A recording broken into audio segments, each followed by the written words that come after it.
Paramashivoham. Om Nithyananda Paramashivoham. Om Nithyananda Paramashivoham. Om Nithyananda Paramashivoham. Om Nithyananda Paramashivoham. Om Nithyananda Paramashivoham. Om Nithyananda Paramashivoham. Om Nithyananda Paramashivoham. Om Nithyananda Paramashivoham. Om Nithyananda Paramashivoham.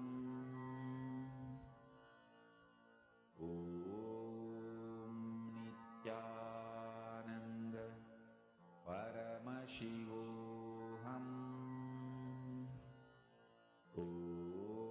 Om Nithyananda Paramashivoham. Om Nithyananda Paramashivoham. Om Nithyananda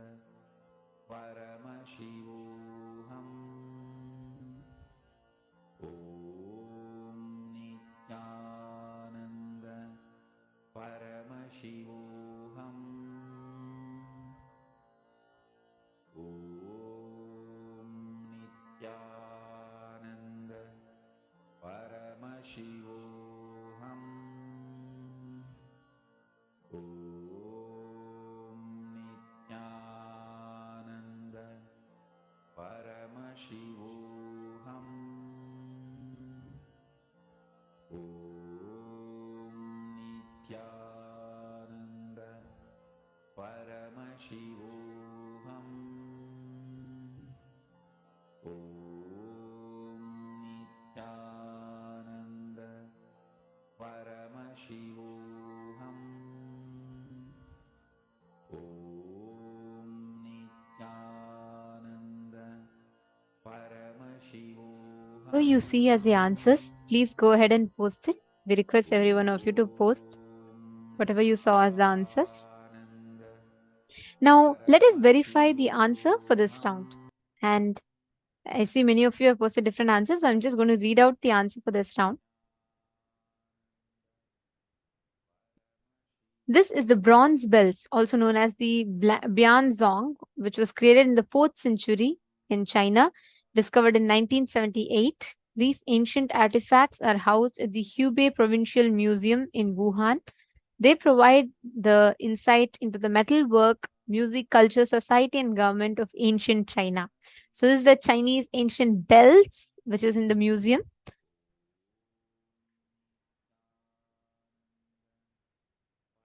Wow. I see many of you have posted very, very close.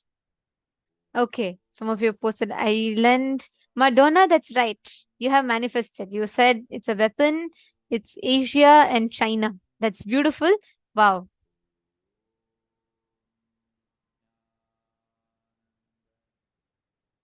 Very nice. All right. Now, let us enter into the next round. The same.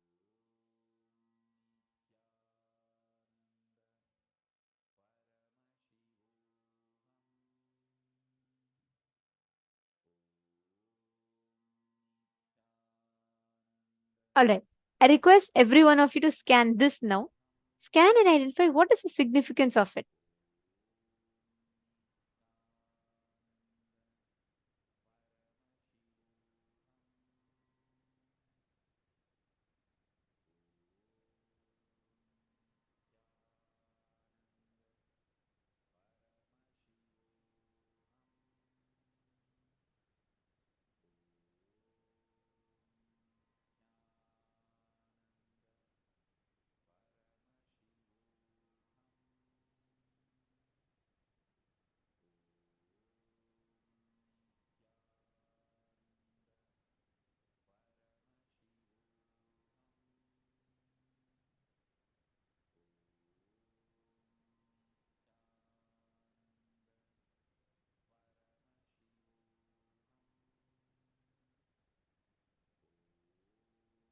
whatever you're seeing through the third eye.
I see many of you have posted different answers.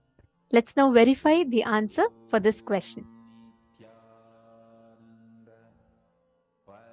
So this particular artifact that you all can see here is the Tolun man, an ancient human body which is dating back to 400 to 380 BCE, originating from the Jutland Peninsula in Denmark, and this was discovered in 1950.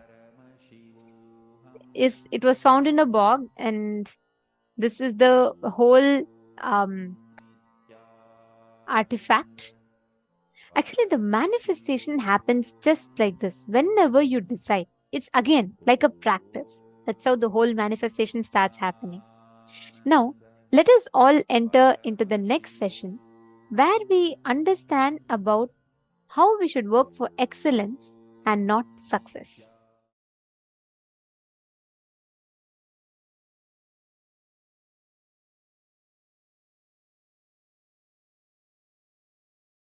working for success, planning for success always leads to failure.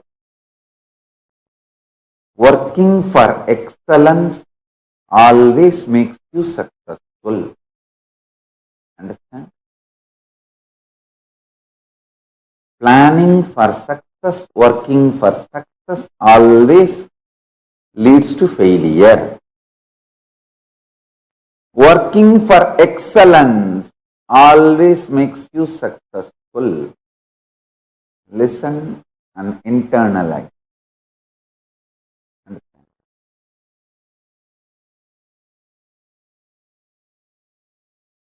Person who works for success will be very shallow.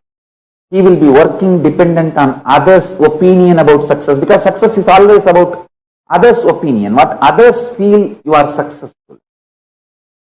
All idea of success derived from others, sustained by others, changed by others. All truth about the excellence evolved from you, substantiated, supported by you, and manifested by you. Understand? Excellence is integrity based, reality based, present moment based. Success is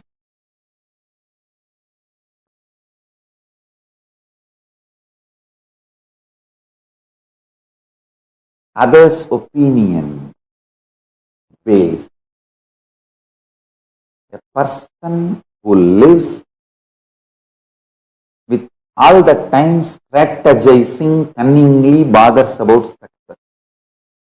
Person who lives with a simple integrity evolves with excellence. Integrity is all about whatever Paramashiva has given you, you will manifest everything, breaking all the life negative pattern.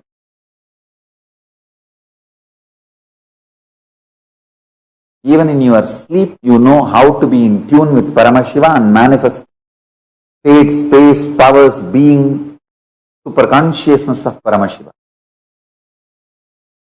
Excellence is all about from where you are, raising yourself to the next. Success is all about others and how things go with others. I tell you,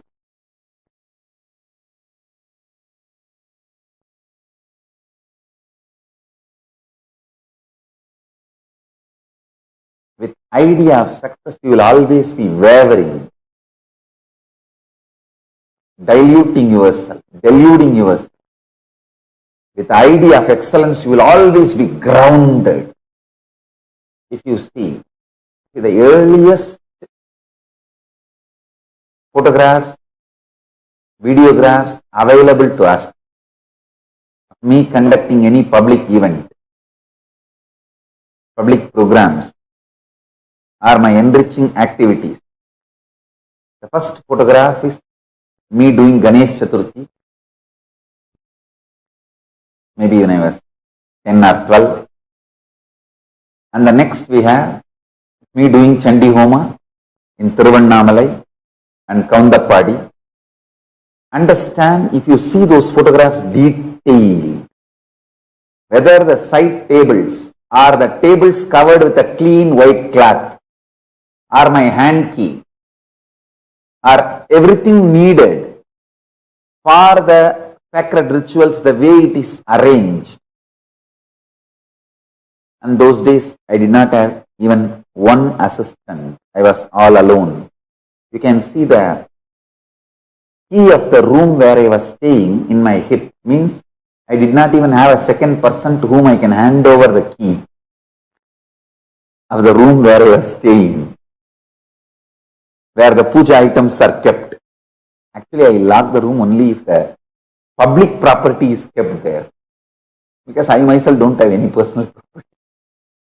I locked the room where I was staying because all the puja items, naivedyams, are kept in that room for the 3-day ritual. So the room was locked, but he is in my hip. You can see in those photographs. Understand, if you see those photographs, you can see very clearly from that time I started my life until now.